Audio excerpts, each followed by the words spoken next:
Purihin ng Diyos, purihin ng ating Panginoon.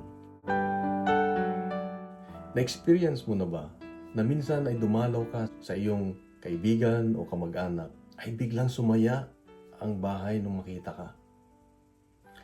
Kahapon, kaming mag-asawa ay namasyal. Kasama namin ang dalawang bisita galing sa Rome, dalawang pare. At habang kasama namin sila ay kaming mag-asawa ay tuwan-tuwa. Kaming lahat ay may kagalakan sa aming puso. At naisip-isip ko habang kami naglalakad na kaya kami masaya ay dahil dala nila ang Diyos sa kanilang buhay. Sabi nga, when we carry Jesus in our hearts, we naturally bring joy and blessings to others. Pag nasa puso natin, nasa buhay natin, ang presensya ng Diyos, ay ang naibabahagi natin ay tunay na kagalakan at grasya at biyaya na nagmumula sa Diyos. If God is with us, yung si Jesus mismo, ang Diyos mismo ang nagbibigay ng galak sa puso ng iba. Bakit ko nasabi ito? Dahil sa Ebanghelyo ngayon, makikita natin nung dinalaw ni Maria si Elizabeth na pinsan niya na buntis. Yung bata sa sinapupunan ni Elizabeth na si John ay naglulundag sa tuwa. Naglulundag sa tuwa dahil si Maria ay dala niya si Jesus.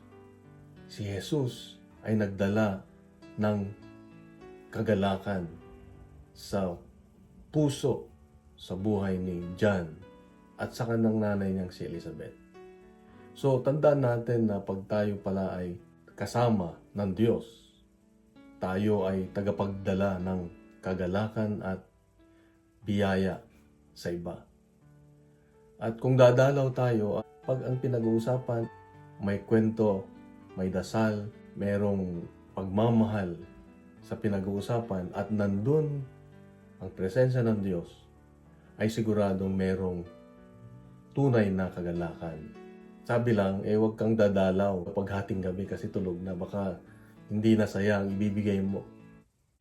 Joke lang. Pero pagdala natin ang Diyos sa ating buhay, tayo ay tagapagdala ng kagalakan at pag-asa sa iba.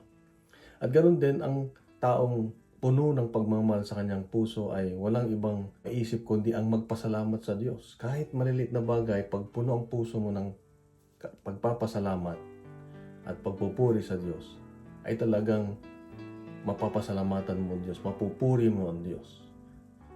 Gaya ni Maria, dahil sa puno ng pasasalamat ng kanyang puso, ay nabuo niya yung awiting Magnificat na tinatawag. Kaya kapatid, itong paalala ng Diyos sa iyo at sa akin ngayon, na ugaliing hilingin sa Diyos na tayo ay samahan lagi para walang ibang makita ang iba, walang ibang maramdaman ng iba, walang ibang marinig ang iba, kundi ang presensya ng Diyos. Kung nagustuhan po natin ang ating reflection ngayon, ibahagi natin sa social media at gawin nating viral ang salita ng Diyos. Punuin natin ng good news ang social media. Isang mapagpalang araw sa iyo, sa iyong mga mahal sa buhay. God bless. God is good.